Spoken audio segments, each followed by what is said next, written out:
তুমি কি একটু পিৎজা বার্গার ভাইয়ের সাথে শেয়ার করবে? করবে না?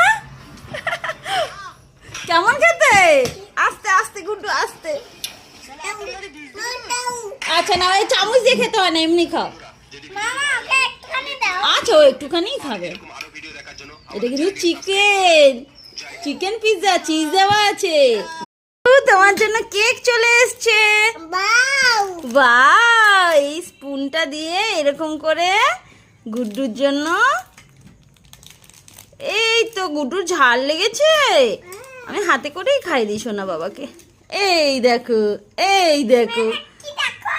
হ্যাঁ ওটা যা, ওটা তো ফেলেই দিলি। ওটা ছিল তোর, কি বলে কালো রঙের, ওটা কি বলে যেন, অলিভ ছিল।